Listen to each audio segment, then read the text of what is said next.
pas levé. Mais je pense que ça va nous parler, surtout en ces débuts de 2026, ça va nous aider un peu à nous aligner avec la culture de Dieu. Amen.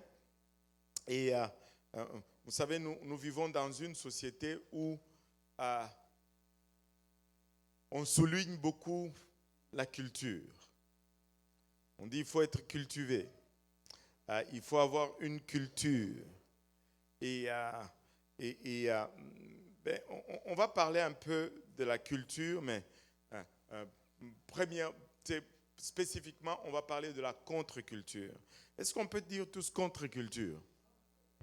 Alléluia. 2 Timothée chapitre 3, 1 à 5. On va lire ce passage, 2 Timothée 3, 1 à 5. Pardon, si je vais me permettre encore, est-ce qu'on peut juste s'élever pour la lecture de ces 5 versets, juste encore une fois, un peu d'exercice. Alléluia. Et 2 Timothée 3, 1 à 5. Si on peut le lire tous ensemble à haute voix, 2 Timothée 3, 1 à 5 nous dit « Sache que dans les derniers jours, il y aura des temps difficiles, car les hommes seront égoïstes, amis de l'argent, fanfarons, hautains, blasphémateurs, rebelles à leurs parents, ingrats, irréligieux, insensibles, déloyaux, calomniateurs, intempérants, cruels, ennemis de gens de bien, traîtres, emportés, enflés d'orgueil, aimant le plaisir plus que Dieu, ayant l'apparence de la piété, mais reniant ce qui en fait la force. Éloigne-toi de ces hommes-là. Waouh, quelle liste! Quelle liste. Prions tous ensemble. Seigneur, nous te sommes infiniment reconnaissants, Papa, de ton amour, de ta bonté, de ta fidélité. Merci pour le privilège d'être dans ta maison, Papa. Privilège non mérité, Seigneur. Nous sommes loin, Papa, de mériter ta grâce, Seigneur, et ta miséricorde. Père, nous prions que tu nous couvres de ton sang précieux et que tu permettes, Papa, que nous puissions discerner ta parole, car elle est esprit et nous sommes, Papa, charnels, nous sommes naturels et elle semble souvent folie pour nous. Aide-nous, Seigneur, à la saisir, Papa. Aide-nous à la partager sans crainte, sans favoritisme et sans hésitation. Père, qu'elle puisse germer en nous, produire de fruits, alléluia, et que ces fruits en retour produisent la repentance en nous et que cette repentance nous conduise jusque dans la vie éternelle. Telle est notre espérance. Et c'est avec action de grâce dans le cœur que nous te prions ainsi. Dans le nom de Jésus, nous disons tous au nom de Jésus. Alléluia. Battons, alléluia, vigoureusement nos mains pour le Seigneur. Aramaya kitaraya itaraya.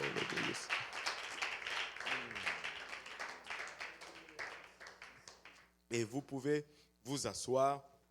Alléluia. Pour ceux qui veulent aller en Israël, la porte est encore ouverte. C'est 2400 US plus ton billet d'avion et tu es parti. Et aujourd'hui, j'ai regardé une vidéo qui parlait de la découverte de Shiloh, où il y avait le tabernacle à l'époque d'Élie, 400 ans, l'arche de l'Alliance s'était née là. Et c'est une des places où, je vous promets, tu vas ressentir intensement la présence de Dieu. 2 Timothée 3, 1 à 5, quelle liste exhaustive que Paul nous donne ici. Et on voit dans cette liste vraiment et beaucoup de choses qu'on pourrait identifier à notre temps ou à notre culture aujourd'hui. Et nous n'allons pas vraiment parler de la culture, mais nous allons parler de la contre-culture. C'est une série qui va faire à peu près 4 ou 5 leçons. Mais nous pouvons dire que nous vivons dans une culture qui va dans la mauvaise direction. Qui peut être d'accord que notre culture va dans la mauvaise direction? Je pense qu'on allait être à l'unanimité. Bon, quelques-uns doutent encore. Notre culture va dans une mauvaise direction. Tout ce qui était considéré comme valeur n'est plus considérée comme valeur aujourd'hui. Notre culture est complètement à l'envers. Paul, alors qu'il décrivait ceci à Timothée, on pourrait dire qu'il était vraiment en train de parler de notre époque lorsqu'il a écrit tout ceci. Et ce n'est pas vraiment quelque chose que tu vas lire et que tu vas te réjouir de cela.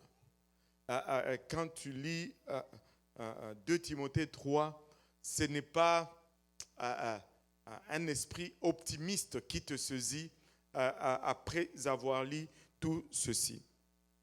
Et si vous voulez vraiment vivre pour Dieu aujourd'hui, vous ne pouvez le faire qu'en vivant contre-courant de la culture qui domine en ce moment. Tu ne peux pas vivre pour Dieu et être à la mode. Tu ne peux pas vivre pour Dieu et aller dans le sens de la société. Tu ne peux pas vivre pour Dieu et aller dans le sens de la culture. Si tu veux vivre pour Dieu, tu vas être à contre-courant de la culture dominante de notre époque. Et le terme contre-culture, ce n'est pas vraiment un terme biblique, mais c'est un terme sociologique qui est utilisé pour décrire les valeurs d'un groupe qui vont à l'encontre de celles de la société dominante. Et la contre-culture décrit un groupe dont le comportement s'écarte des normes sociales. Donc, et si nous allons être de vrais chrétiens aujourd'hui, nous allons être contre-culture. Alléluia. Et les choses ne sont pas rendues faciles, surtout aujourd'hui dans notre 21e siècle, parce que nous ne devons pas, nous ne nous retrouvons pas seulement à contre-courant de la culture, mais nous nous retrouvons même très souvent à contre-courant de la soi-disant culture chrétienne. Parce que la chrétienté est tellement impactée par le monde que même ce qui se dit, je vais utiliser un terme anglophone, pardonnez mon anglicisme, la chrétienté mainstream, c'est quoi? Mainstream, c'est quoi en français? La chrétienté courante,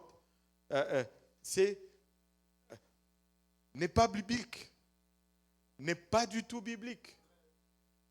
La majorité de la chrétienté n'est plus biblique.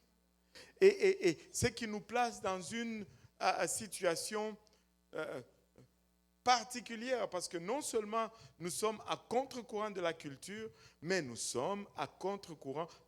Si nous allons être bibliques, nous allons nous retrouver à être à contre-courant même de la culture chrétienne, soi-disant. Et c'est pourquoi il faut faire très attention. Quand il y a quelque chose qui est mis en place dans l'Église et qui vous froisse, c'est quoi la référence pour que vous soyez froissés?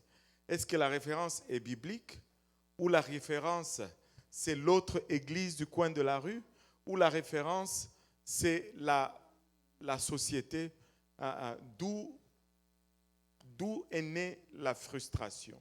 Amen. Il y a un sondage qui a été fait ici en Amérique du Nord qui dit que 90% de Nord-Américains croient en Dieu, mais il est évident qu'ils ne croient pas vraiment en Dieu au sens biblique du terme. Beaucoup croient en Dieu. Et tu vas voir même avez-vous déjà remarqué les vedettes, les stars de cinéma, les stars de la musique, quand ils reçoivent leur récompense, ils vont arriver. Yo, oh, thank God for. Ils vont toujours dire, oh, thank God. mais ils vont remercier Dieu, mais ça n'a rien à voir avec les dieux que vous confessez. Et ils se disent tous chrétiens. Et ils croient, pas nécessairement chrétiens, mais ils disent qu'ils croient en Dieu. Mais il est évident que ce n'est pas dans le même terme biblique. Et pour la plupart de chrétiens, et je dis bien de chrétiens nord-américains, leur croyance n'est pas non plus fondée sur la Bible. Amen. Et regardez ce verset avec moi, Jacques chapitre 2, versets 19 et 20. Jacques 2, 19 et 20. Si vous pouvez donner un micro au patron, comme ça, je vais épargner un peu ma salive et profiter de prendre quelques gorgées d'eau pendant qu'il lit Jacques chapitre 2, 19 et 20.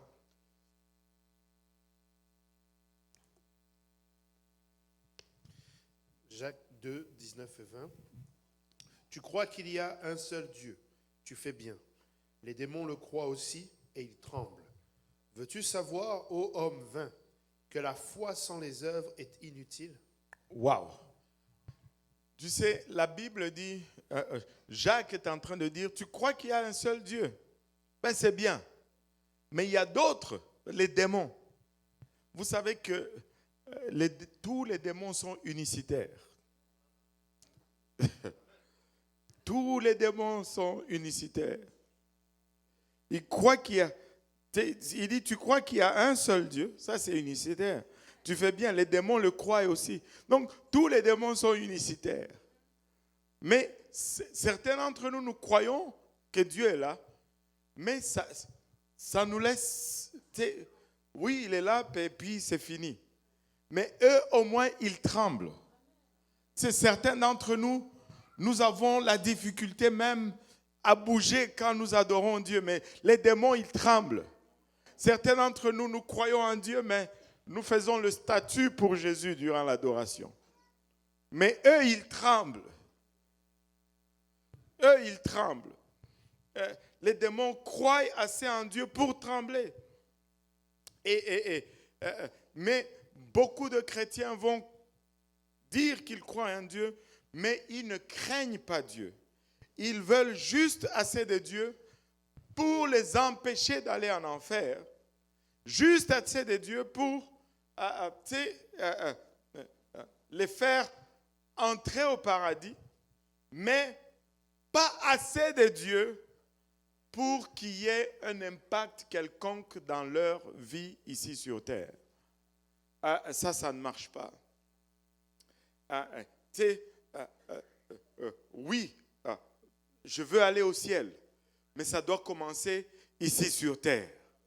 Ça doit commencer ici et ça doit commencer maintenant. Ils pratiquent un christianisme à la carte. Et nous ne voulons pas un christianisme à la carte. Nous voulons un christianisme buffet.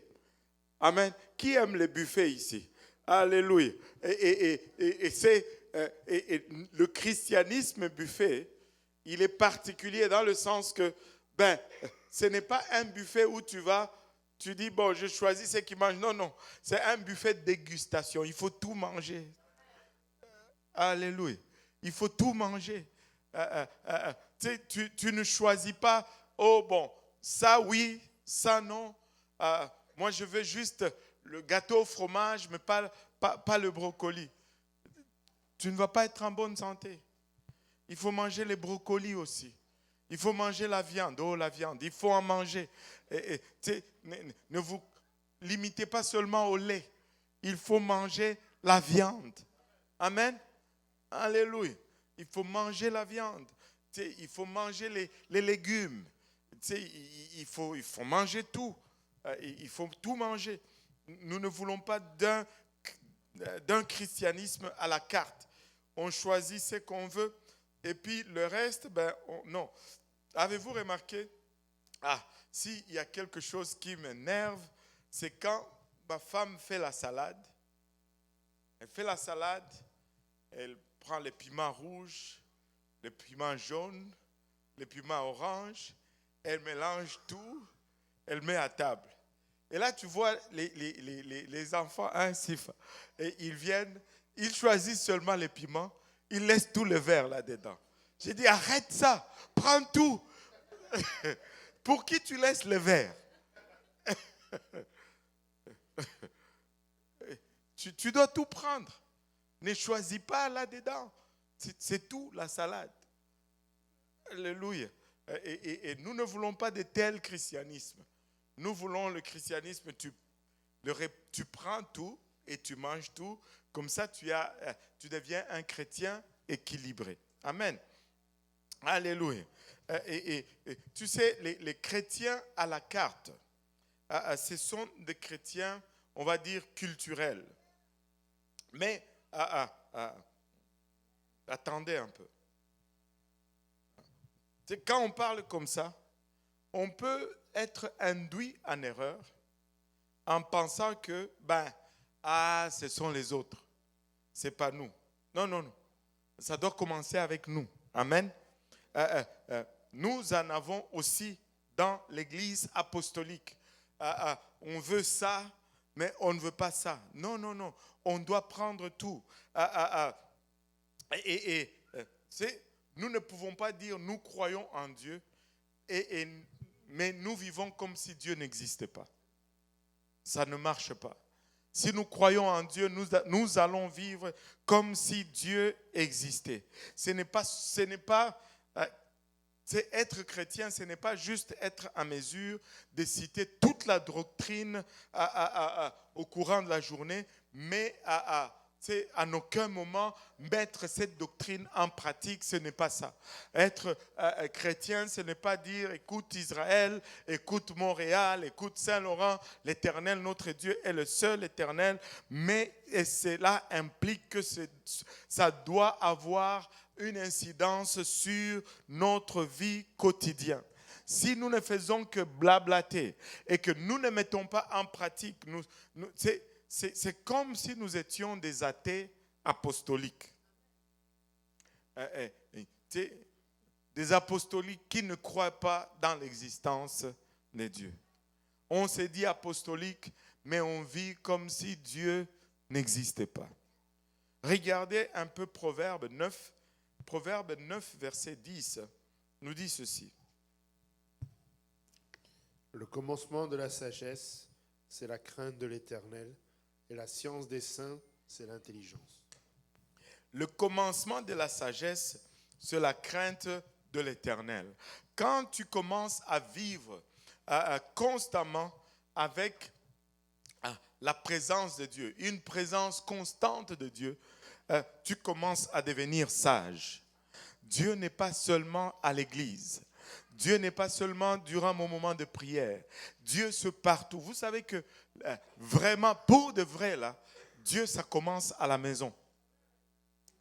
Si ça ne commence pas à la maison, ça n'a jamais commencé. Tu sais, Abraham, quand il a été demandé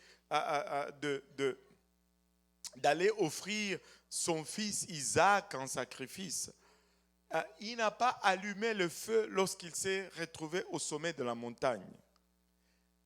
Il a pris le feu à partir de la maison. Il est venu avec le feu de la maison.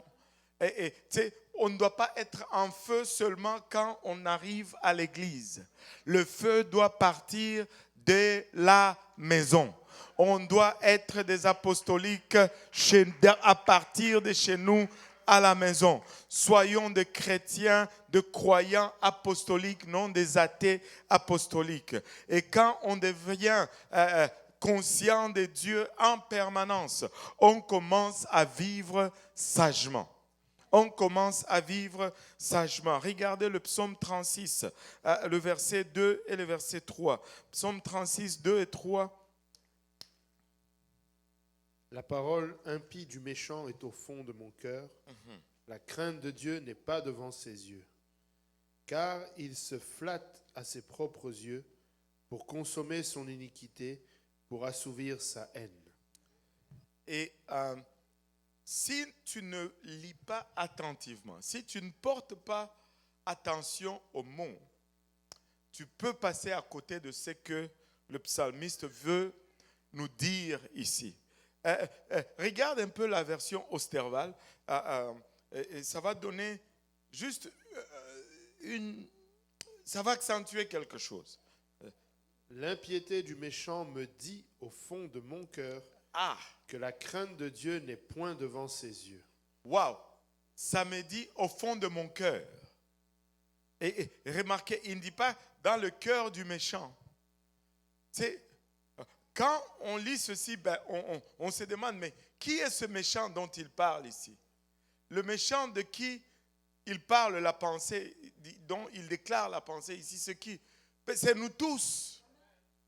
Et vous savez, au fond de tout cœur, il y a une méchanceté à l'intérieur. N'aie pas une très haute opinion de toi-même. La réalité est celle-là. La seule chose qui va te garder de cette méchanceté qui se trouve dans ton cœur, c'est la crainte de Dieu. Si tu n'as pas la crainte de Dieu, cette méchanceté va te parler et tu vas le faire. Tu vas le faire. Et tu sais, cette méchanceté est en nous et est en nous tous. Nous sommes foncièrement mauvais. Il n'y a personne qui apprend à un enfant comment mentir. Personne ne va prendre un enfant, le met là, dit aujourd'hui je vais t'apprendre le mensonge 101. Non, ça n'existe pas. Mais un jour, cet enfant va se lever et il va raconter très tôt, plus tôt que vous ne le pensez, le premier mensonge. C'est toi qui as fait ça? C'est toi qui as versé la farine? C'est pas moi. Il est tout imbibé de farine partout. Mais ce n'est pas lui quand même. Et il va mentir. Nous les parents, et nous laissons ça. Laissons ça. J'ai 10 pages. Et Jérémie 17, regardez Jérémie 17, verset 9. Jérémie 17, verset 9 nous dit: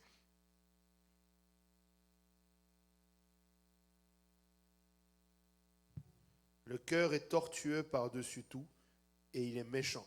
Qui peut le connaître? Le cœur est tortueux par-dessus tout et il est méchant. Qui peut le connaître? Écoutez, je sais que c'est avec une bonne intention qu'on se dit des fois: ah, j'ai juste suivi mon cœur. Je veux juste suivre mon cœur. Non, ne suis pas ton cœur. Le cœur est tortueux. Suis la parole de Dieu. Ne suis pas ton cœur. Ton cœur va t'induire en erreur. Suis la parole de Dieu. Je sais qu'on le dit avec bonne intention, mais la bonne intention n'est pas la garantie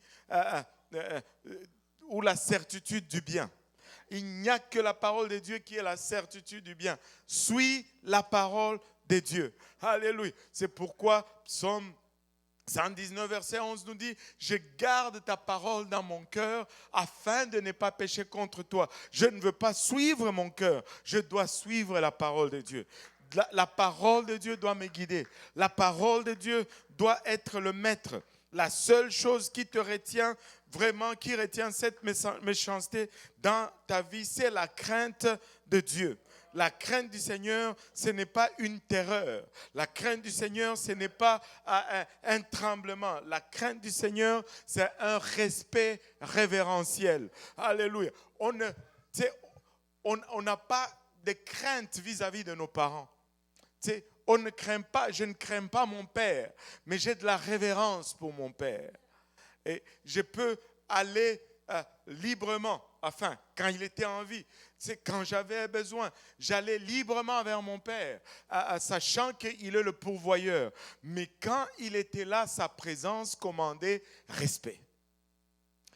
Ce n'était pas la crainte, c'était la révérence, un respect révérentiel. En d'autres termes, alléluia, plus tu vas connaître Dieu, plus tu vas le craindre. Plus tu vas réaliser, alléluia, qui est Dieu, plus tu vas avoir un respect révérentiel vis-à-vis de lui. Alléluia. Si tu crains Dieu, tu vas le servir sans condition. C'est si tu crains Dieu, tu vas le servir sans condition. Écoutez, peuple de Dieu, laissez-moi vous dire ceci. J'ai un frère dans le service anglophone. On était venus ensemble, presque au même moment, on a commencé à servir le Seigneur. Moi, je suis venu, j'avais ma femme, j'avais un enfant. Lui aussi, il avait sa femme, un enfant. Bon, ils sont encore dans le service en anglais. Mais un jour, tu sais, on se parlait. Et puis, tu sais, au début, tu cherches Dieu. Et puis, il avait une situation qu'il me partageait. Il dit, j'ai dit à Dieu, s'il ne fait pas ça, moi, je ne veux pas le servir. Mais après, il a dit, finalement, Dieu ne l'a pas fait. Et puis j'ai dit, bon, je vais te servir quand même, Seigneur. Et écoutez, on ne peut pas servir Dieu avec des conditions. Qu'est-ce que tu vas gagner à servir Dieu avec des conditions? Dieu connaît mieux ce dont tu as besoin plus que toi-même. Allô? Vous savez, avez-vous remarqué comment, quand on était jeune, on pensait, ça a des phases. Hein? Au début, quand on est tout petit, mes parents connaissent toutes choses. N'est-ce pas? Quand on atteint un certain âge, l'adolescent, mes parents, ils ne connaissent rien. Mais quand on commence à entrer dans la vie active, waouh, finalement, ils n'étaient pas si pires que ça. Ils en savaient quelque chose. Vous savez, plus on va connaître Dieu, plus on va avoir de respect et de la révérence, plus on va le servir sans condition. Alléluia, sans condition. Je veux juste servir Dieu. C'est tout. Tu dois arriver à cette place où tu lui fais confiance. Tu lui fais confiance. Et tu sais, regardez la vie d'Abraham. Abraham a servi Dieu sans condition.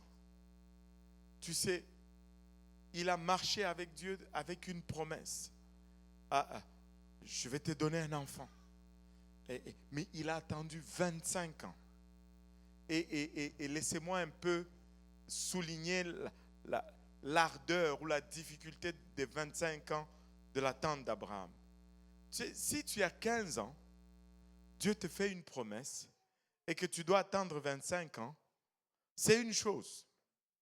À 40 ans, la promesse accomplie. Mais si tu as déjà 75 ans et que Dieu te dit, bon, je vais te donner une promesse et que tu dois attendre 25 ans, ce n'est plus 25 ans, c'est quasiment 50 ans. Vous comprenez un peu l'affaire là. Ça n'a pas la même connotation 25 ans en début de ma vie et 25 ans à la fin de ma vie. À 75 ans, Dieu lui dit, tu auras un enfant. Au fond, plus que ça, il lui dira, ta descendance sera une multitude comme les étoiles du ciel, comme les sables de la mer, tu ne peux pas les compter. Mais 25 ans après, 0 enfant. Waouh! Et puis, 25 ans après, comme par miracle, pas comme par miracle, pouf, par miracle, sa femme tombe enceinte, il a un enfant. Le sable de la mer, un enfant. Et là, waouh, au moins j'ai un enfant, à 100 ans. Il s'est réjoui de cela, mais il n'avait même pas tourné le coin. Abraham, cet enfant-là, prends-le, va me l'offrir en holocauste sur le mont Moriah. Seigneur, j'ai déjà attendu 25 ans. Maintenant, tu me l'as donné. Et là, je dois aller le tuer et le brûler. Parle des preuves. Je n'ai pas besoin de vous expliciter l'attitude d'Abraham, mais sans argumenter, sans discuter, sans condition. Il a pris l'enfant, il a pris le couteau, il a pris le bois et il est allé à la place où Dieu lui avait indiqué et prêt à égorger cet enfant pour Dieu et que quelqu'un dise sans condition. Il voulait juste servir Dieu. Avec aucune façon de savoir comment l'issue va être, il s'est mis en marche vers le lieu que Dieu lui avait indiqué et jusqu'à ce qu'il leva le couteau. Alléluia, dans Genèse 22, l'ange devait crier « Abraham, Abraham » et pour l'arrêter d'égorger son enfant. Regardez le verset 12, Genèse 22, verset 12. L'ange dit, n'avance pas ta main sur l'enfant et ne lui fais rien, car je sais maintenant que tu crains Dieu et que tu ne m'as pas refusé ton fils, ton unique. Je sais maintenant que tu crains Dieu. Je sais maintenant que tu crains Dieu. Nous devons juste arriver à cette place où nous craignons Dieu. Alléluia. Abraham a craint Dieu et Dieu dit, maintenant je sais. Waouh! Ne voudrais-tu pas que Dieu dise cela de toi? Maintenant je sais que tu m'aimes. Maintenant je sais, alléluia, que tout ton cœur est à moi. Maintenant je sais. Hein? Maintenant je sais. Beaucoup de gens disent, Dieu, Seigneur, si tu réparais ma vie, si tu arrangeais ma vie, je vais te servir. Mais laissez-moi plutôt vous dire ceci. Quand Dieu vient dans ta vie, souvent, il ne l'arrange pas. Il la détruit d'abord. Tu sais, quand on invite Dieu dans nos vies, on dit, change-moi Seigneur, change-moi. Quelqu'un qui a déjà prié cela, change-moi Seigneur. Tu sais, quand on prie comme ça, notre idée du changement, là, c'est juste refaire la peinture de la maison. Tu sais, changer la couleur des murs. Mais tu pries, change-moi, change-moi. Mais Dieu vient pas avec un pinceau, puis il vient avec un bulldozer, et c'est toute la maison qui est détruite là.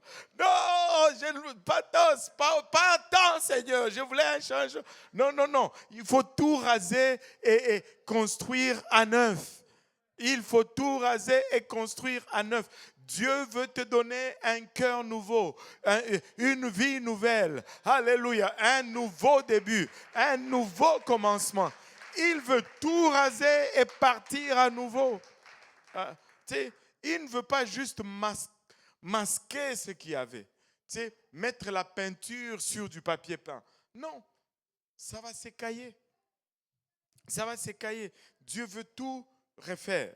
Dieu vient et il détruit ta vie afin de la rendre plus semblable à lui. Amen. Ésaïe, regardez un peu Ésaïe chapitre 6, de 1 à 8. Ésaïe 6, 1 à 8. L'année de la mort du roi Osias, je vis le Seigneur assis sur un trône très élevé, et le pan de sa robe remplissait le temple. Des séraphins se tenaient au-dessus de lui. Ils avaient chacun 6 ailes, 2 dont ils se couvraient la face, 2 dont ils se couvraient les pieds, et 2 dont ils se servaient pour voler. Ils criaient l'un à l'autre et disaient, Saint, Saint, Saint est l'Éternel des armées, toute la terre est pleine de sa gloire. Les portes furent ébranlées dans leur fondement par la voix qui retentissait, et la maison se remplit de fumée. Alors je dis, malheur à moi, je suis perdu, car je suis un homme dont les lèvres sont impures. J'habite au milieu d'un peuple dont les lèvres sont impures, et mes yeux ont vu le roi, l'Éternel des armées. Mais l'un des séraphins vola vers moi, tenant à la main une pierre ardente qu'il avait prise sur l'autel avec des pincettes. Il en toucha ma bouche et dit, ceci a touché tes lèvres, ton iniquité est enlevée et ton péché est expié. J'entendis la voix du Seigneur disant, qui enverrai-je et qui marchera pour nous? Je répondis, me voici, envoie-moi. Me voici, envoie-moi. Me voici, envoie-moi. J'ai mentionné cette phrase et c'est seulement en préparant la leçon que je me suis rendu compte d'où elle venait. La plus grande preuve de la crainte du Seigneur, c'est l'obéissance. S'il n'y a pas d'obéissance, il n'y a pas de crainte de Dieu. La démonstration de ta crainte de Dieu, c'est l'obéissance à sa parole. S'il n'y a pas d'obéissance, il n'y a pas de crainte de Dieu. Jean 14, 15 nous dit, si vous m'aimez, gardez mes commandements. Notre preuve de l'amour de Dieu, c'est qu'on garde ses commandements. Et tu sais, on peut crier sur le toit, on aime Dieu. Mais si on ne fait pas ce qu'il nous demande de faire, ce sont des cris vides. On peut crier dans les rues, j'aime Dieu. Mais si on ne fait pas ce qu'il demande, ce sont des cris dans le vide. Regardez Luc 6, 44 et 46. Luc 6, 44 et 46. Car chaque arbre se connaît à son fruit. On ne cueille pas des figues sur des épines, et l'on ne vendange pas des raisins sur des ronces. L'homme bon tire de bonnes choses du bon trésor de son cœur, et le méchant tire de mauvaises choses de son mauvais trésor, car c'est de l'abondance du cœur que la bouche parle. Pourquoi m'appelez-vous Seigneur, Seigneur, et ne faites-vous pas ce que je dis? Le Seigneur s'exclame. On peut sentir même son désarroi. Je ne sais pas si c'est le mot exact là. Mais pourquoi m'appelez-vous Seigneur, Seigneur, si vous ne faites même pas ce que je dis? Et c'est comme il est fatigué. Il dit, mais c'est beau, mais allez, mettez-vous-en, arrivez. Ne continuez pas à dire Seigneur, Seigneur, alors que vous ne faites même pas ce que je demande. Des fois, nous devons nous poser cette question. Est-ce que je deviens plus obéissant à la parole de Dieu ou bien je deviens plus désobéissant à la parole de Dieu? Et suis-je en train de vivre à contre-courant de la culture ou suis-je en conformité avec la culture? Après plusieurs considérations, suis-je à contre-courant de la culture ou suis-je vraiment dans le sens de la culture? Est-ce que je pratique la vérité ou je me contente juste de la connaître mentalement ou de la répéter mentalement?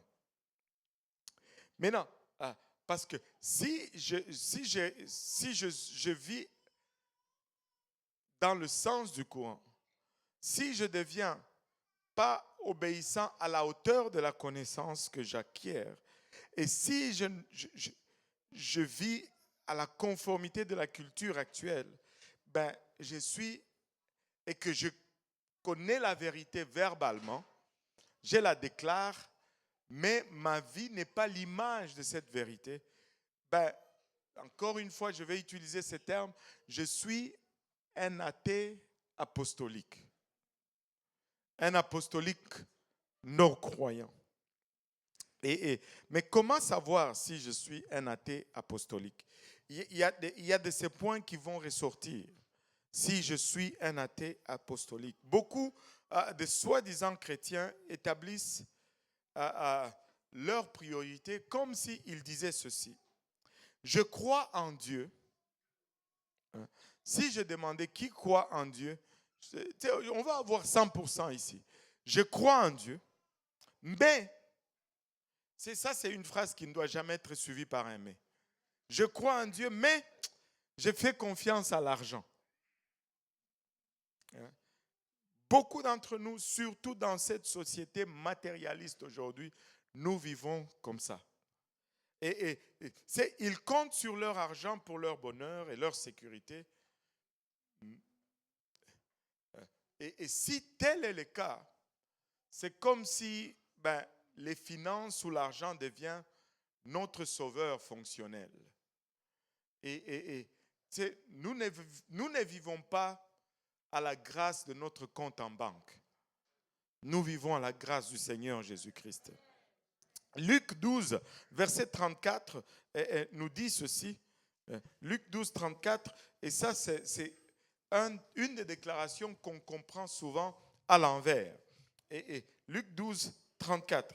Car là où est votre trésor, là aussi sera votre cœur.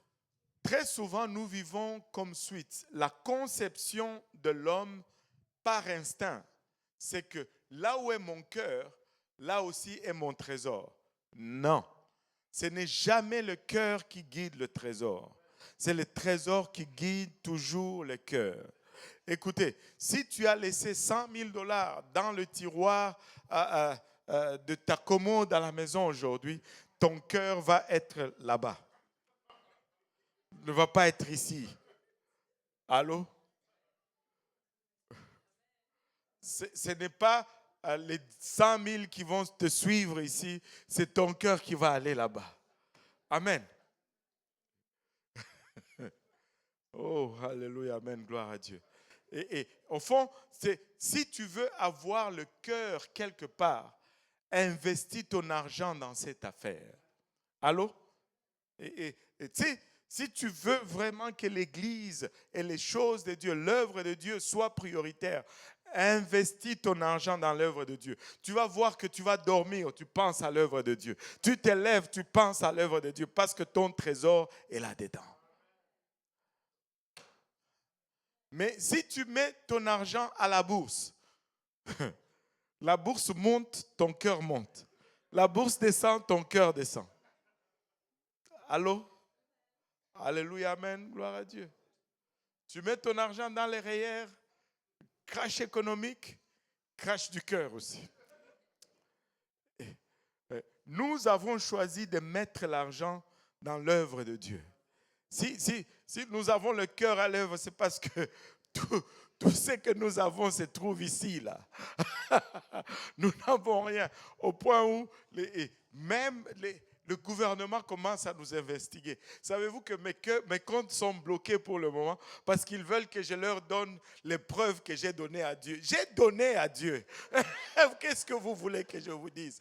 Je dois imprimer les reçus de 2017, 2023 pour envoyer au gouvernement parce qu'ils ne sont pas sûrs que j'ai donné. Mais ma vie est là-dedans. Le cœur est conduit par le trésor. Mets ton argent quelque part, tu vas voir que ton cœur va se retrouver là-dedans. Pourquoi tu penses que quand tu achètes une voiture à 600 $, ça ne dérange pas si elle est sale. Mais quand tu achètes une voiture à 60 000 $, oh boy, même avec la neige, elle est propre. On dirait qu'elle roule sur les airs, là. Anyway, là où est ton argent, là aussi sera ton cœur. Amen. Alléluia. Luc 16, verset 13. Luc 16, verset 13. Regardez ce que la parole de Dieu nous dit. Nul serviteur ne peut servir deux maîtres. Ah. Car ou il haïra l'un et aimera l'autre, ou il s'attachera à l'un et méprisera l'autre. Vous ne pouvez servir Dieu et mammon. Vous ne pouvez servir Dieu et mammon. Regardez, la Bible n'oppose pas Dieu au diable. Il ne dit pas où tu serviras Dieu ou tu serviras le diable. Non. Le premier compétiteur de Dieu dans ta vie, ce n'est pas le diable, c'est l'argent. L'argent est le premier compétiteur de Dieu dans ta vie. Tu sais, je peux vous donner des histoires et à chaque fois que je parle de ceci, je me rappelle toujours des amis à mon frère. Je pense que quand j'en parle, je suis convaincu que son idée aussi va vers ces gens-là. Des gens avec qui il était réfugié au pays, qui servaient Dieu comme pas possible. Des gens que Dieu utilisait tellement, ils pouvaient entrer en jeûne et Dieu va leur dire, va à tel hôpital, tel étage, telle chambre, tu vas trouver telle personne qui a tel nom, prie pour lui et voici son problème. Et ils allaient aller et ils allaient trouver la personne, ainsi de suite. Mais ça, c'était en Afrique. Quand on n'avait pas d'argent, on était réfugiés et Dieu était tout pour nous. Mais on arrive ici, il y a les dieux du dollar. Et là, ces gens-là qui étaient tellement intentionnels pour Dieu, ils étaient tout pour Dieu, mais ils arrivent ici, ils ne servent plus Dieu. Loin, très loin de Dieu. Très loin de Dieu. Le seul compétiteur de Dieu dans ta vie, c'est l'argent. Ce n'est pas le diable. Et vous savez, laissez-moi poser une question ici.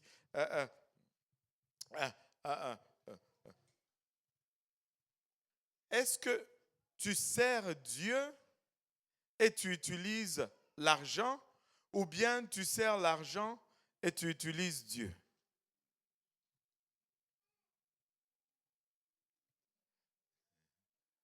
Sers-tu Dieu et utilises-tu l'argent, ou bien sers-tu l'argent en utilisant Dieu?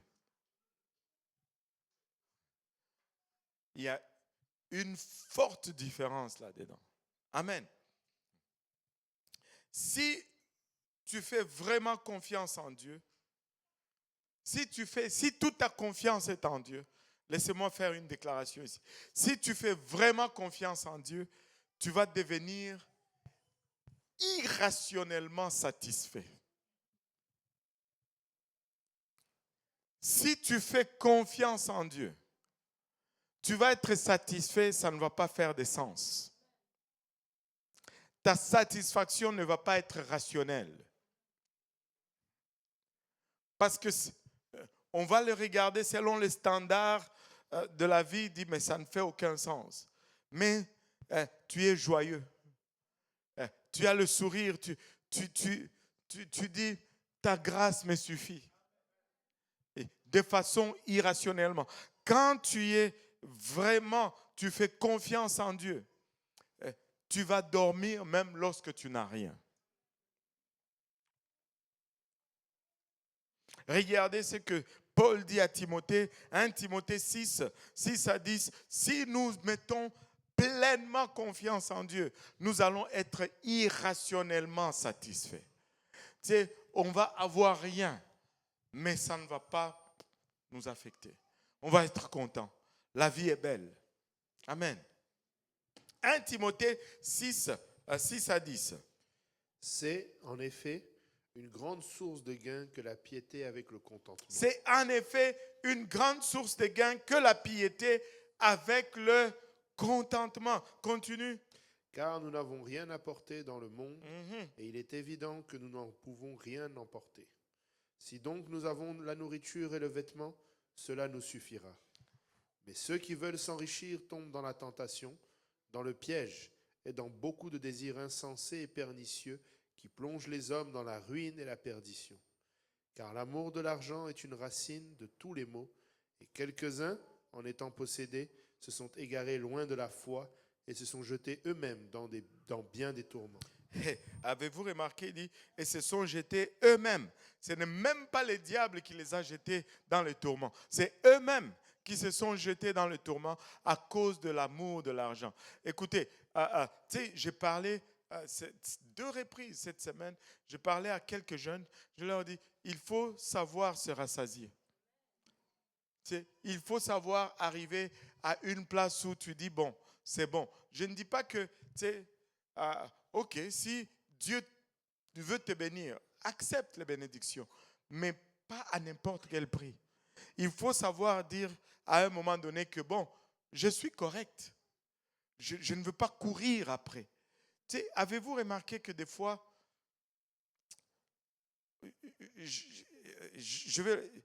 avez-vous déjà remarqué que si votre cœur est vraiment après Dieu, vous ne courez pas après l'argent, l'argent court après vous. L'argent court après vous. Tu sais, parce que toi, tu es content. Même si ce n'est pas là, tu es satisfait. Mais ça vient tout seul. Et là, c'est correct. C'est correct. Et tu sais, je ne suis pas un adepte de la pauvreté. On ne prêche pas la pauvreté. Amen.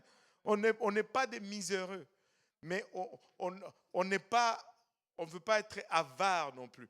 Pour accomplir ce que Dieu nous appelle à accomplir, ça va prendre des millions et des millions de dollars. Et moi, je sais que Dieu va faire, je rappelle cette promesse, Dieu va élever des millionnaires parmi les jeunes. Il est en train de le faire. Mais il y a une seule condition, et je vous le répète toujours, il faut être prêt à ouvrir les mains pour prospérer l'œuvre de Dieu. Celui qui va fermer et vouloir garder les millions pour lui, il ne va même pas avoir la poussière des millions. Alléluia. Et je ne parle pas pour moi, je parle pour l'œuvre de Dieu. Si Dieu est en train de le faire. Dieu est en train de le faire. Et sans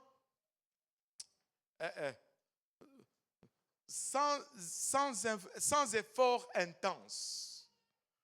Sans effort intense. Mais il va le faire pour son œuvre. Pour que son œuvre s'accomplisse. Mais quand on est satisfait, quand on a confiance à Dieu, on est satisfait de façon irrationnelle. Ça ne fait aucun sens. Et il dit, si nous avons la nourriture et les vêtements, cela nous suffirait. Mais ceux qui veulent s'enrichir tombent dans la tentation, dans les pièges et dans beaucoup de désirs insensés et pernicieux. Et il y a, j'ai souvent cité cet exemple, un des riches de ce monde, et ça, ce sont des riches générationnels, les Rockefeller. Est-ce qu'il y en a qui connaissent le nom de Rockefeller? Ce sont des riches de génération en génération, des richesses qui ne font pas de sens. Même ceux de leur famille qui ne sont pas encore nés, ils sont déjà riches. Ça, c'est ce genre de richesses. Et un des Rockefeller, on lui a posé cette question. Messieurs, je ne me rappelle plus c'est lequel. Qu'est-ce que ça veut dire pour vous avoir assez d'argent? Vous êtes riche, c'est connu de tout le monde. Qu'est-ce que c'est quoi avoir assez d'argent? Vous savez ce qu'il a répondu? Juste un tout petit peu plus. Juste un tout petit peu plus. C'est ça, avoir assez d'argent. En d'autres termes, ce n'est jamais assez. Juste un tout petit peu plus. Il n'est jamais rassasié. Il faut savoir être rassasié. Amen. Et si vous faites vraiment confiance en Dieu, deuxième déclaration. Première déclaration, c'est que si vous faites vraiment confiance en Dieu, vous allez devenir irrationnellement satisfait. Deuxième déclaration, si vous faites vraiment confiance en Dieu, vous allez devenir irrationnellement généreux. Vous allez devenir irrationnellement généreux. Allô? Et regardez, le même chapitre, quand le 17e, 19e verset, 1 Timothée 6, 17, 19. Et la première partie, on devient irrationnellement satisfait. La deuxième partie, on devient irrationnellement généreux. On commence à donner, ça ne fait pas de sens. Vas-y d'abord. Recommande aux riches du présent siècle de ne pas être orgueilleux et de ne pas mettre leur espérance dans des richesses incertaines, mais de la mettre en Dieu, qui nous donne avec abondance toutes choses pour que nous en jouissions. Recommande-leur de faire du bien, d'être riches en bonnes œuvres, d'avoir de la libéralité, de la générosité, et de s'amasser ainsi pour l'avenir un trésor placé sur un fondement solide, afin de saisir la vie véritable. Afin de saisir la vie véritable. Quand tu commences à mettre ta confiance en Dieu, tu deviens irrationnellement généreux. Moi, je me rappelle, si je me tiens devant vous aujourd'hui, c'est par l'acte d'une pauvre dame. Elle était pauvre. Moi, je peux vous le dire. Elle était tellement pauvre qu'elle devait aller le long de l'autoroute, cueillir. Vous savez, il y a une espèce de plante là qui fait comme un crochet comme ça, une espèce de feuille qui fait comme un crochet comme ça. Comment ça? Fougère. fougère, tête de violon ou je ne sais pas quoi. Et tu sais, ça se mange. Et elle, tu sais, elle allait cueillir ça et bouillir ça avec du sel pour pouvoir manger. Mais à ce temps-là, j'étais à l'école biblique. L'école biblique était à Québec. J'ai fait ma première année. Moi, j'allais là-bas pour apprendre. J'avais vraiment soif de la parole de Dieu. Je voulais juste plus de connaissances. Je ne voulais rien d'autre. Mais quand je suis entré dans l'école biblique, c'était pastorat ceci, pastorat cela. Je vous dis, après la première année, je suis venu voir mon pasteur, j'ai dit, bon, moi, l'école biblique, c'est assez. Je ne veux pas devenir pasteur. Moi, je suis allé là-bas juste pour apprendre la parole de Dieu. Mais là, c'est comme si il y a un complot pour faire de moi un pasteur. Moi, je suis ingénieur, je travaille dans les avions, mais je veux connaître Dieu, c'est tout. Et là, pasteur Graham me dit, on est en vacances d'été, rien ne précipite pas la décision. On a 2 mois et demi, attendons, et puis écoutons ce que Dieu va nous dire. Bon, ok, pasteur a dit, de toutes les façons, moi c'est déjà réglé, je vais obéir, j'attends. Et pendant ces 2 mois et demi, cette dame m'appelle et me dit, le Seigneur m'a mis à cœur de payer pour tes études bibliques. J'ai commencé à pleurer. Ça ne faisait pas de sens. Ça n'a aucun sens. Et tu sais, tu rentrais dans sa maison, tu respirais la pauvreté. Mais elle va prendre où pour payer pour moi? Si ce n'est pas Dieu qui lui a dit là, non. Et c'est comme ça que j'ai eu la conviction, c'est comme ça que je suis retourné et elle a payé jusqu'à ce que j'ai fini toute l'école biblique. Elle payait $200 par session et elle a payé comme 3 sessions, non, 4 sessions comme ça. Et c'était... Je ne pouvais pas ne pas faire si elle acceptait un tel sacrifice. Elle était irrationnellement généreuse. Ça ne faisait aucun sens. Quand elle donnait, ça faisait mal à son budget. Elle ne donnait pas du surplus, de son surplus là. Elle donnait de ce qu'elle avait besoin pour vivre. Et tu sais, laissez-moi juste faire une déclaration vraie. Nous avons la réputation d'être une église généreuse. Alléluia. Battons nos mains pour nous. Alléluia. Nous donnons aux missions, aux œuvres, et nous devons continuer à donner. Laissez-moi vous dire ceci.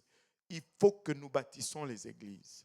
Si nous ne pouvons pas les bâtir ici, nous allons les bâtir là où il y a une porte qui s'ouvre. Mais nous devons bâtir des églises. L'église, c'est le plan de Dieu pour le salut de l'homme ici sur terre. Et plus il y en a, plus de gens sont sauvés. Et tu sais, bâtir une église ici, c'est la même chose que bâtir même 20 églises en Afrique. Alors soyons stratégiques. Amen. Alléluia. Tu sais, soyons stratégiques. Investissons pas seulement ici, mais partout. Amen. Partout. Et tu sais, nous avons la réputation d'être une église généreuse. Et c'est bien quand nous nous regardons collectivement. Mais, est-ce qu'on peut dire tous mais? Qu'en est-il de moi-même? Comme église, c'est bon. Mais qu'en est-il de moi? Je vais pointer à personne. Je pointe à moi-même. Qu'en est-il de moi? Est-ce que je fais partir de cette statistique où je baisse, je pousse la balance vers le bas? En tout cas, il est dit ceci, parmi les statistiques disent ceci, en Amérique du Nord, parmi ceux qui vont à l'église fidèlement, hein, ça veut dire nous, ceux qui vont à l'église fidèlement, il n'y a que 21%,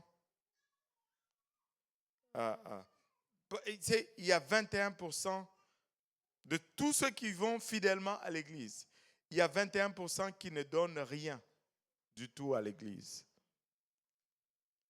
Presque un quart. Ne regarde pas ton voisin maintenant.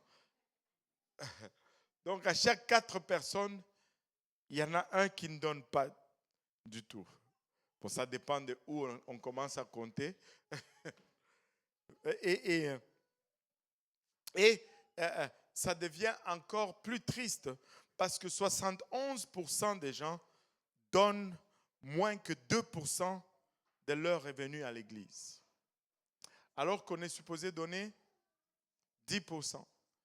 Mais 21% ne donnent rien.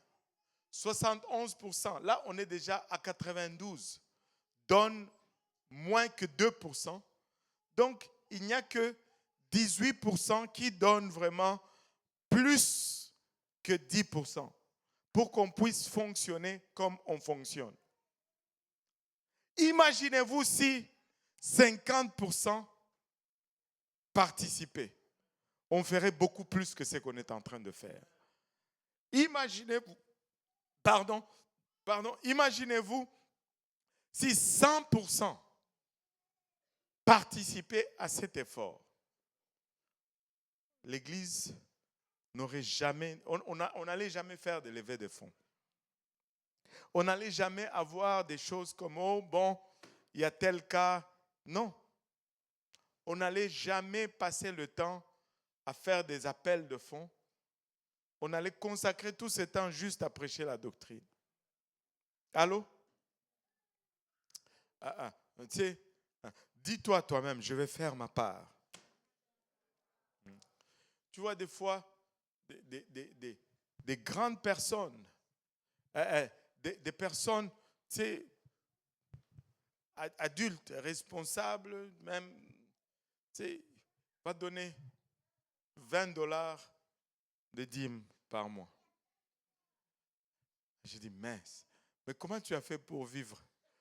Donc, toi, tu as eu seulement $200 pour tout le mois. Et... Alléluia, amen, gloire à Dieu. 2026 commence bien. Si, imaginez-vous ce que nous pouvons accomplir si on avait 100% de participation. On accomplirait des exploits. On bâtirait des églises partout. Et regardez un peu Malachie. Malachie 3, verset 8 à 11. Un homme trompe-t-il Dieu? Car vous me trompez et vous dites, en quoi t'avons-nous trompé? Dans les dîmes et les offrandes. Vous êtes frappés par la malédiction et vous me trompez, la nation toute entière. Apportez à la maison du trésor toutes les dîmes, afin qu'il y ait de la nourriture dans ma maison. Mettez-moi de la sorte à l'épreuve, dit l'Éternel des armées, et vous verrez si je n'ouvre pas pour vous les écluses des cieux, si je ne répands pas sur vous la bénédiction en abondance. Pour vous, je menacerai celui qui dévore, et il ne vous détruira pas les fruits de la terre, et la vigne ne sera pas stérile dans vos campagnes, dit l'Éternel des armées. Je me rappellerai toujours de ce passage. Un jour, j'enseignais à une étude biblique sur Saint Kevin. C'était à la maison du frère Apo. Et en cette époque-là, waouh, les études bibliques étaient intenses. Il y avait une 50aine de personnes dans un petit 2,5 là.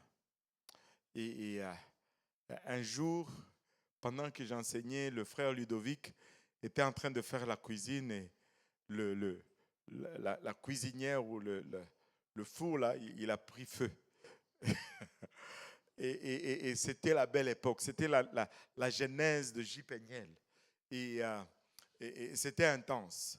Mais pendant beaucoup d'étudiants, et pendant qu'on était là, il y avait un jeune étudiant, mais il était là, il nous visitait de la France. Et vous savez, c'est drôle, hein? Des fois, les gens ne vont même pas obéir à l'évangile, mais ils vont vouloir discuter des dîmes et des offrandes. Moi, je trouve cela vraiment étrange.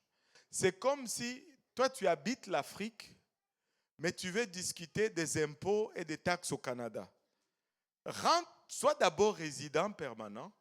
Après, là, le débat des impôts, tu peux dire, OK, on paye trop. Toi, tu vis au Congo. Qu'est-ce que tu as à voir avec les taxes, la TPS et la TVQ? Ça te fait quoi? Ils ne sont même pas dans l'église, mais ils veulent discuter et ils m'ont provoqué cela, comme ça, là-bas. Bon. Et puis, je leur ai montré ceci. Et ces jeunes étrangers a dit non, ce passage n'a rien à voir. Ça s'adressait aux Lévites. Parce qu'il dit la maison du trésor. La maison du trésor, c'est là où les Lévites donnaient la dîme de la dîme.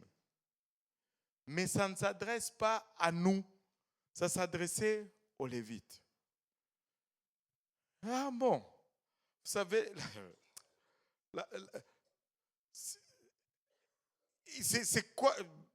Alors tu n'as rien compris. Mais justement, ça s'adressait aux Lévites. Mais même si ça s'adressait aux Lévites, ça ne nous exempte pas. Parce que la Bible nous dit que nous sommes un sacerdoce royal. Si tu veux comparer le chrétien aujourd'hui, si tu veux avoir le miroir de chrétien dans l'Ancien Testament, tu ne regardes pas tout Israël, tu regardes justement les Lévites. Tu regardes justement les Lévites. Parce que nous sommes un sacerdoce. Dieu a fait de nous ce que Israël a échoué de faire. Israël a refusé d'avoir cette relation directe avec Dieu et ils ont voulu un intermédiaire en disant Moïse, toi parle à Dieu, Dieu va te parler et tu vas nous dire. Et c'est comme ça qu'ils se sont retrouvés avec des Lévites. Mais Dieu corrige cela dans le Nouveau Testament et il fait de nous un sacerdoce royal. Alléluia. Donc, ça ne change absolument à rien. Ça nous parle. C'est à nous. Alléluia. Ça nous est adressé directement. Laissez-moi vous dire, dans ce service-là, je me suis retenu pour ne pas blesser ce type parce que je connaissais son histoire. Il était ici à Montréal. Il galérait pour manger. Il galérait pour manger. J'étais pour lui dire, je comprends pourquoi tu galères comme ça. Mais je ne l'ai pas dit, je l'ai gardé dans mon cœur. Merci Seigneur, alléluia, amen, gloire à Dieu. Alléluia. Mais la parole de Dieu fonctionne. Je peux vous donner des anecdotes et des anecdotes et des anecdotes de la fidélité de Dieu. Dieu te dit dans cette affaire, mets-moi de la sorte à l'épreuve. Tu ne peux pas te permettre de ne pas donner. Tu sais, la façon de sortir de la pauvreté. Écoutez, les lois spirituelles sont souvent l'envers des lois naturelles. Tu sais, dans la nature, si tu veux accumuler, tu gardes. Mais dans le spirituel, si tu veux accumuler, tu relâches, tu donnes. Si tu veux, tu ne peux pas, tu ne sors pas de la pauvreté en accumulant. Tu sors de la pauvreté en donnant.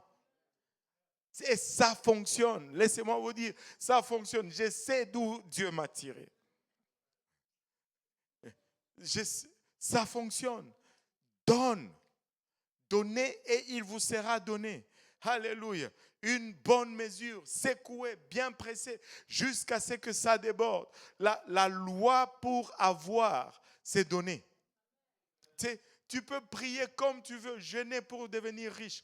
Mais si tu ne donnes pas, tu ne deviendras jamais riche. Ça, le pasteur Afam m'a donné une révélation. Quand il était ici, je ne sais pas qui se rappelle de cet enseignement. Il avait dit, Pour chaque chose, Dieu a défini un canal. Il a donné un exemple qui m'a laissé à terre. Regardez, si tu veux avoir un enfant là, tu peux prier comme tu veux. Le miracle de Marie ne va pas se reproduire. Dieu a produit un canal pour te donner des enfants. C'est-à-dire, tu te maries et tu entres en intimité avec ton mari. Et là, tu tombes enceinte, tu as des enfants. Maintenant, si tu fais tout le processus, que tu ne tombes pas enceinte, là, on commence à prier, mais tu ne peux pas prier sans avoir accompli ce canal. Tu ne fais pas d'intimité, tu pries. Prie comme tu veux, tu ne vas pas avoir d'enfant si tu n'entres pas en intimité. Allô? C'est la même chose. Dieu dit, donnez. Si tu peux prier pour être riche, mais si tu ne donnes pas, tu ne vas pas t'enrichir. Parce que c'est ça le canal que Dieu a prévu pour s'enrichir. Si on avait 100% des gens qui participaient avec les dîmes et les offrandes, on ne peut pas déterminer où on serait, les accomplissements qu'on aurait déjà faits aujourd'hui. Amen. Alléluia. Regardez, David avait l'opportunité de donner à Dieu sans que ça lui fasse mal. Mais il a refusé. Regardez 2 Samuel 24, 24. 2 Samuel 24, 24. Mais le roi dit à Ravna, non, je veux l'acheter de toi à prix d'argent, et je n'offrirai point à l'Éternel, mon Dieu, des holocaustes qui ne me coûtent rien. Et David acheta l'aire et les bœufs pour 50 cycles d'argent. Pour 50 cycles d'argent. Et tu sais, on lui a donné l'opportunité d'offrir un sacrifice qui n'allait lui coûter rien. Mais il a dit non, non, non, non, non. Je ne peux pas donner à Dieu ce qui ne me coûte rien. Je veux donner à Dieu le produit de mon travail, de mon effort. Alléluia. Je veux donner à Dieu ce qui m'a coûté. Et il a payé le terrain, il a payé le bœuf et il a donné un sacrifice à Dieu qui lui coûtait quelque chose. Vous savez, comment savoir si je suis un athée apostolique? La première des choses, c'est l'argent, comme on vient de le voir.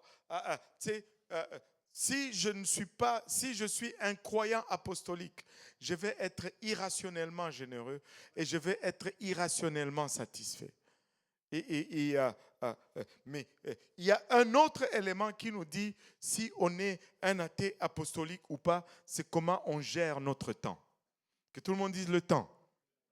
Alléluia. Les statistiques sur le temps, en ce qui concerne les fidèles, les statistiques sur le temps consacré à l'Église sont encore plus pathétiques que ceux de l'argent.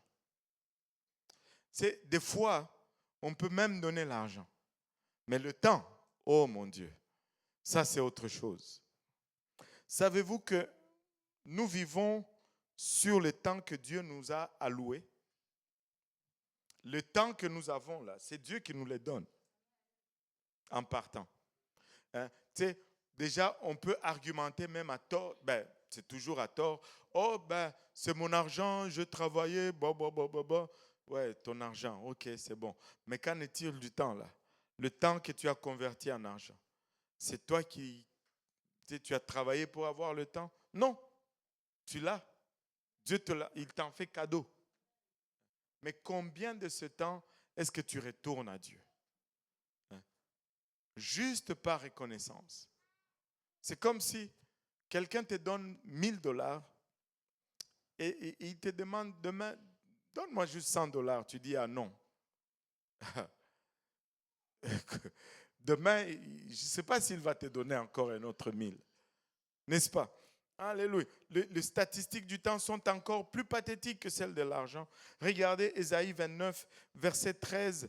Ésaïe 29, verset 13. Le Seigneur dit, quand ce peuple s'approche de moi, il m'honore de la bouche et des lèvres, mais son cœur est éloigné de moi. Et la crainte qu'il a de moi n'est qu'un précepte de tradition humaine. Nous ne voulons pas être motivés juste par les préceptes humains. Que ta présence aux divers services ne soit pas motivée juste parce que c'est la culture de l'Église.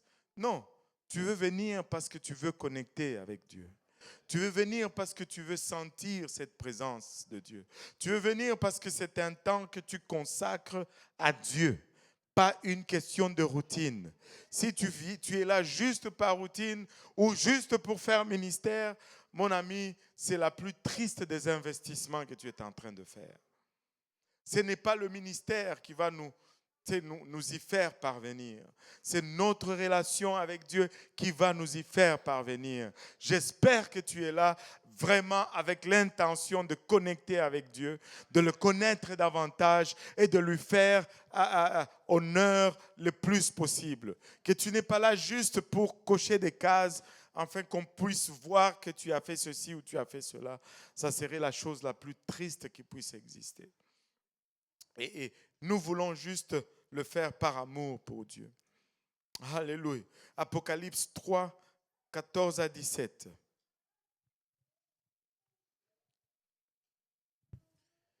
Écrit à l'ange de l'église de la Odyssée. Voici ce que dit l'Amen, le témoin fidèle et véritable, le commencement de la création de Dieu.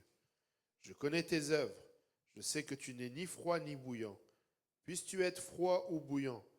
Ainsi, parce que tu es tiède et que tu n'es ni froid ni bouillant, je te vomirai de ma bouche. Parce que tu dis, je suis riche, je me suis enrichi et je n'ai besoin de rien.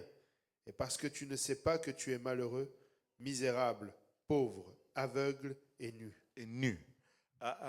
Vous savez, ce n'est pas l'accumulation des biens qui nous donne un statut devant Dieu. Mais c'est l'état de notre relation avec lui qui détermine qui nous sommes et comment nous le considérons réellement. Et c'est comme si Dieu est en train de dire, je ne suis pas impressionné par tes paroles, je suis impressionné par tes actions. Où est ton cœur?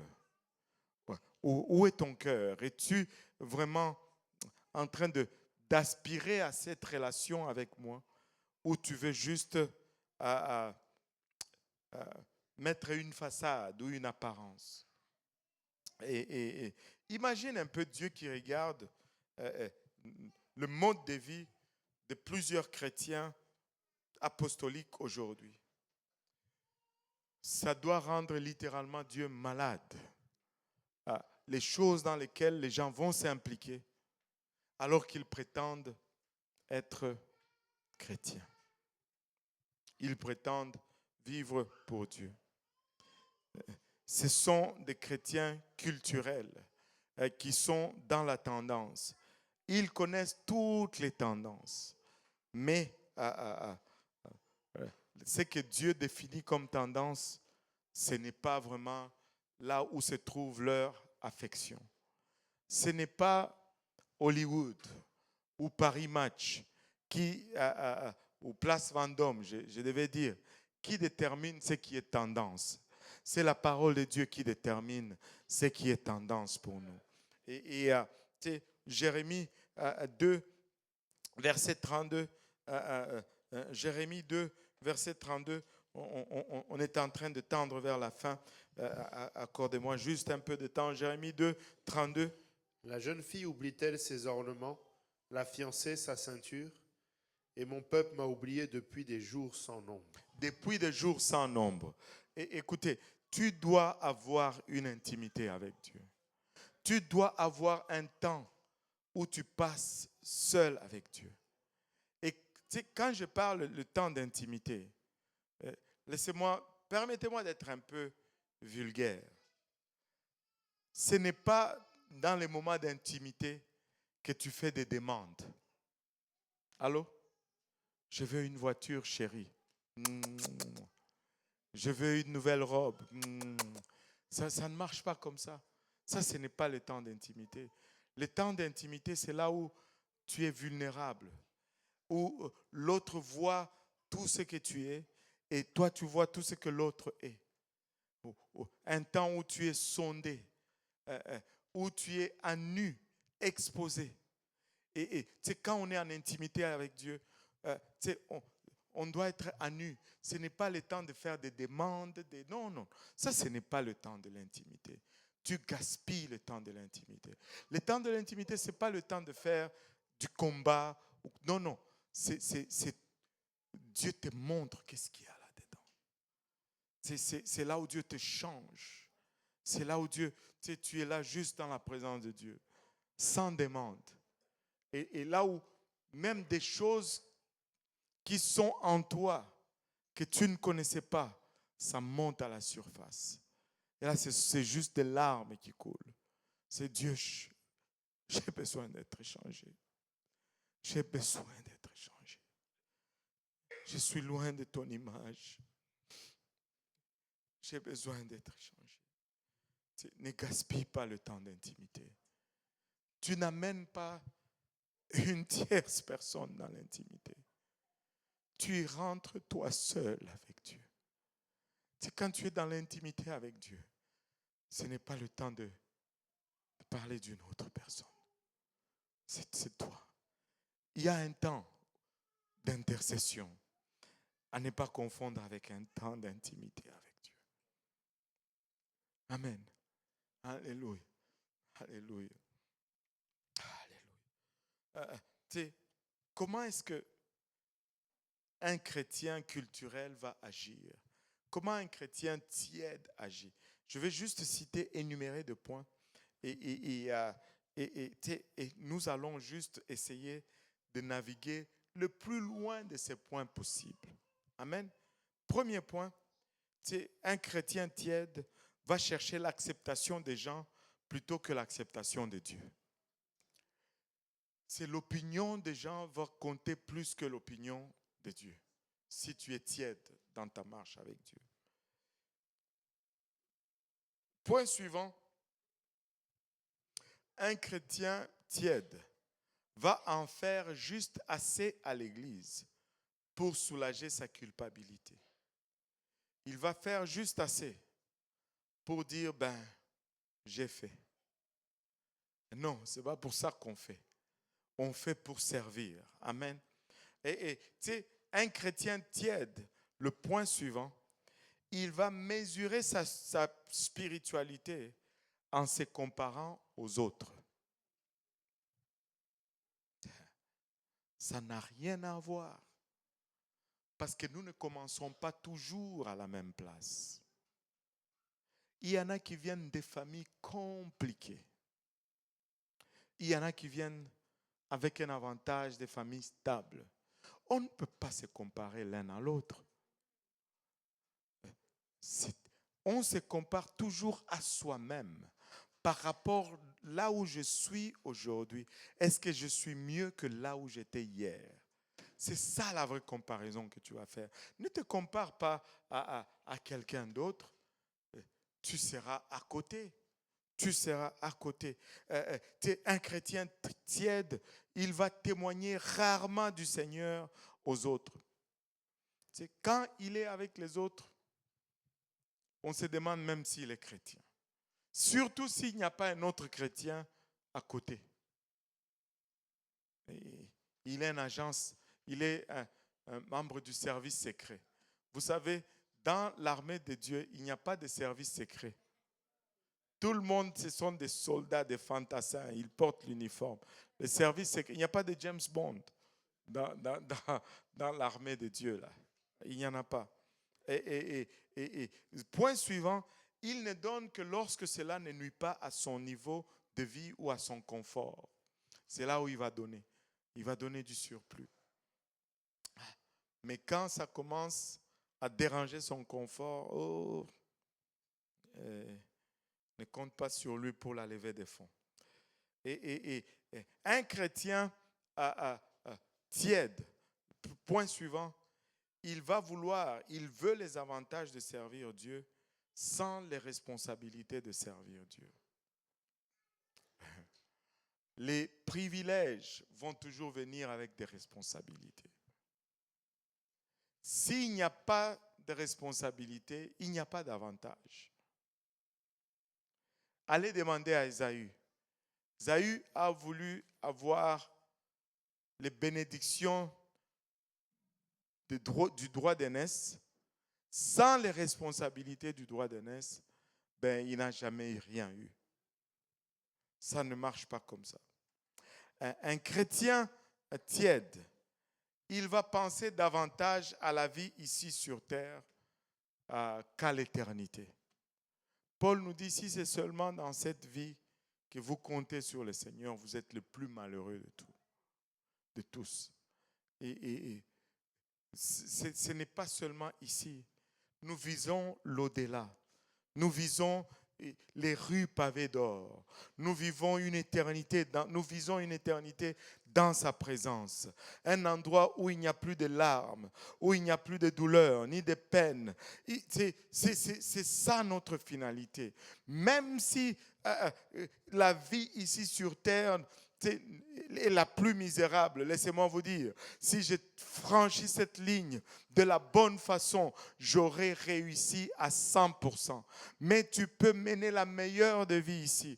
Une seule minute en enfer va te faire oublier tous les bonheurs terrestres que tu aurais vécu ici sur terre. Une seule minute en enfer, tu vas oublier. Point suivant, un chrétien tiède. Il ne se tourne vers Dieu que lorsqu'il est en difficulté. C'est certains d'entre nous. Nous allons être en feu pour Dieu seulement lorsque ça ne va pas. Quand nous avons des problèmes. Mais quand tout va bien, oh boy, Dieu n'est pas dans notre environnement. Mais quand il y a un problème, wow, nous avons tout le vocabulaire du livre de Psaumes pour prier. Jéhovah Jireh, Jéhovah Shammah, Jéhovah, on se rappelle tous les titres. Un seul nom, Jésus. Amen. Alléluia. Alléluia. Tous les jours, qu'il pleuve, qu'il neige, qu'on soit dans l'abondance ou dans la disette, Jésus. Alléluia. Un chrétien culturel, un chrétien tiède. Point suivant, il va ignorer tous les passages des Écritures qui affectent son mode de vie personnel. Tu sais, les passages qui te changent, c'est pour les autres. Mais ce qui change les autres, non, c'est pas ça. Il y a une histoire qu'on raconte souvent. Tu sais, quand le pasteur prêchait, il y avait un fidèle qui venait toujours voir le pasteur à la fin du service et il disait « bien prêché, pasteur. J'espère qu'ils ont reçu le message cette fois-ci. » À chaque service, « Oh, c'était bon, pasteur. J'espère qu'ils ont reçu le message. » Et un jour, il y a eu une tempête de neige. Tout le monde n'est pas venu à l'église, sauf lui. Et là, le pasteur disait, finalement, je l'ai. Il va recevoir le message pour lui. Le pasteur prêche comme si toute l'église était là. Il transpire, il prêche. À la fin du service, le fidèle s'élève et il va voir le pasteur. Quel message puissant, pasteur. Mais malheureusement, ils n'étaient pas là pour les recevoir. S'ils étaient ici, ils allaient vraiment recevoir. Seigneur Jésus, il n'y a plus rien à faire. C'est quand un message ou quand un passage affecte ta vie, non, ça, c'est pas pour toi.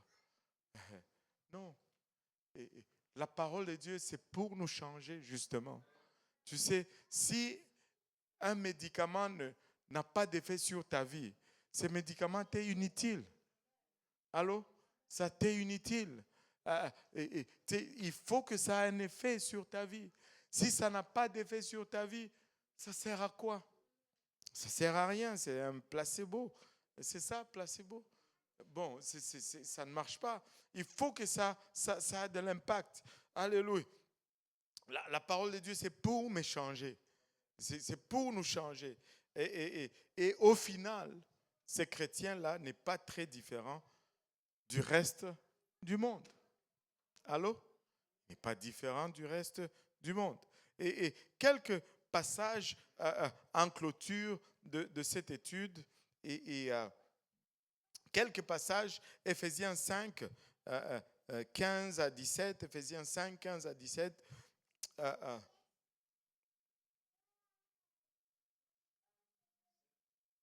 Éphésiens 5, 15 à 17. Prenez donc garde de vous conduire avec circonspection, non comme des insensés, mais comme des sages. Rachetez le temps, car les jours sont mauvais. C'est pourquoi ne soyez pas inconsidérés, mais comprenez quelle est la volonté du Seigneur. Waouh! Prenez donc garde de vous conduire avec circonspection. C'est quelqu'un qui marche avec circonspection, c'est quelqu'un qui marche avec prudence. Il fait attention où il met son pied. Il évite les mauvaises places. Mais c'est comme ça que la parole nous appelle à marcher.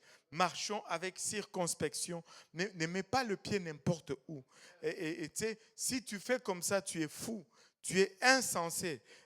Mais il faut que tu marches comme un sage. Il dit, rachetez le temps, car les jours sont mauvais. Notre culture est à contre-courant de la parole de Dieu. Notre culture est à 100% contre-courant de la parole de Dieu. Soyons soyons à contre-culture si nous allons vivre pour Dieu. Je n'ai pas encore appelé les musiciens, mais les musiciens arrivent déjà. Je suis en train de conclure. Ça, c'est pour me dire, pasteur, alléluia. Nous devons être à contre-courant. Nos priorités doivent être à la bonne place. Nos priorités doivent être à la bonne place. Regardez Matthieu 6, verset 33. Nous pourrions littéralement citer ces versets par cœur. Matthieu 6, 33 nous dit, cherchez premièrement le royaume. Cherchez premièrement le royaume et la justice de Dieu. Et toutes ces choses vous seront données par-dessus. Cherchez premièrement. Cherchez premièrement que notre première préoccupation soit d'abord le ciel. Amen. Alléluia. Et regardez, dernier passage, Apocalypse 3, 19 à 20. Moi, je reprends et je châtie tous ceux que j'aime. Aie donc du zèle et repens-toi. Voici, je me tiens à la porte et je frappe. Si quelqu'un entend ma voix et ouvre la porte, j'entrerai chez lui, je souperai avec lui et lui avec moi. Il dit, il reprend et il châtie ceux qu'il aime. Il reprend et il châtie ceux qu'il aime. Et c'est bon quand Dieu nous reprend. Et c'est bon quand Dieu nous corrige parce que c'est juste l'expression de son amour. Imaginez-vous, vous êtes un enfant chez vous, on ne vous corrige jamais. Là, vous allez dire, vous allez commencer à vous demander, suis-je adopté ou pas? Il châtie et il corrige ceux qu'il aime. Et il dit, aie donc du zèle et répands-toi. Aie donc du zèle, sois courageux et répands-toi. Il dit, il est proche, il est à la porte. Alléluia. Et il est en train de frapper. Il veut entrer et se tenir avec toi et marcher avec toi, t'utiliser et amener ta vie juste dans une autre dimension. Marchons avec circonspection. Dieu veut nous utiliser en 2026.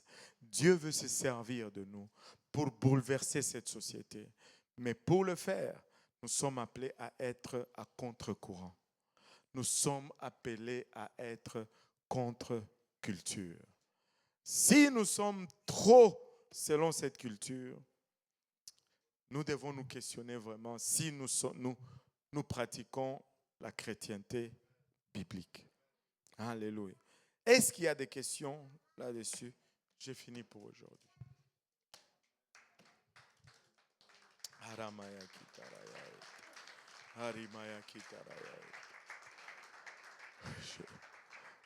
Je ne sais pas pour vous, mais je veux juste faire mieux en 2026. Je veux faire mieux en 2026. je ne veux pas faire les mêmes erreurs. Je veux juste être amélioré. Je vais rendre un meilleur service à Dieu. Et le temps sont proches. Et si nous sommes animés tous de ce service, je veux prier plus, je veux jeûner plus, je vais donner plus, je vais être plus là, je vais être plus efficace. Je veux juste faire plus pour Dieu en 2026. Et j'ose croire, alléluia, que c'est là l'esprit de cette congrégation pour 2026. Nous voulons juste faire plus. Nous voulons nous regarder là où nous étions en 2025 et faire quelques pas en avant. Si tel est votre désir, voulez-vous vous lever avec moi et juste lever nos bras vers le Seigneur et lui dire, Seigneur, aide-moi aujourd'hui, papa, à éviter le piège de l'ennemi en 2025. Aide-moi à marcher avec circonspection. Aide-moi, Seigneur, à être meilleur. Je vais, papa, être contre-culture. Je vais marcher à contre-courant de cette culture aujourd'hui, Père. Je vais ressortir, je veux réjaillir, papa. Je refuse d'avoir peur de la différence, Père. Je veux, papa, que cette société voie que j'ai choisi, papa, la bonne part qui ne me sera pas ôtée. Que je marche différemment, qu'il se questionne, papa, au sujet de mon état, au sujet de ma marche, au sujet de mon engagement et qu'il me donne ainsi une opportunité de témoigner. Seigneur, papa, donne-nous le courage, le zèle d'ouvrir nos bouches et de déclarer, papa, tes bienfaits, Seigneur. D'annoncer qui tu es, Seigneur, dans ce monde qui est en train, papa, d'aller en perdition à grande vitesse, Seigneur. Papa, en 2026, Seigneur Jésus-Christ, que le zèle de ta maison nous consume. Papa, que le zèle, papa, alléluia, de l'intimité dans ta présence nous consume, Seigneur. Que le zèle, papa, alléluia, de l'évangélisation nous consume, que le zèle de la consécration nous consume, que le zèle de la générosité nous consume, papa. Nous voulons devenir irrationnellement, papa, satisfaits, afin de devenir irrationnellement généreux, papa. Nous voulons participer à ton œuvre. Nous voulons bâtir avec toi, Seigneur. Nous voulons être partenaires avec toi, papa. Ilabashata, Oromaya Kitaraya Etaraba Oloboyosanda, Kitamanaya Etaraba Oloboyosanda. Au nom de Jésus, au nom de Jésus, au nom de Jésus, au nom de Jésus, au nom de Jésus. Oromaya Eta, pouvons-nous l'adorer pour un moment? Oromaya Itaraba Oloboyo Shataraba Koloyas. Hikotomanaya Eta. Hikotomanaya Eta. Hikotomanaya Eta. Hikotomanaya Eta. Hikotomanaya Eta. Hikotomanaya Eta. Iramaya Itaraba Oloboyo Sanda. Hikotoroyo Itaraba Oloboyo Sanda. Korimaya Itaraba Oloboyo Satara. Alléluia. Au nom de Jésus. Alléluia. Regarde ton voisin, dis-lui, je veux être meilleur en 2026. Alléluia. Alléluia. Que le Seigneur vous bénisse, que le Seigneur vous fortifie, que le Seigneur vous garde sur votre chemin de retour. Amen. Et qu'il vous ramène sain et sauf au nom de Jésus.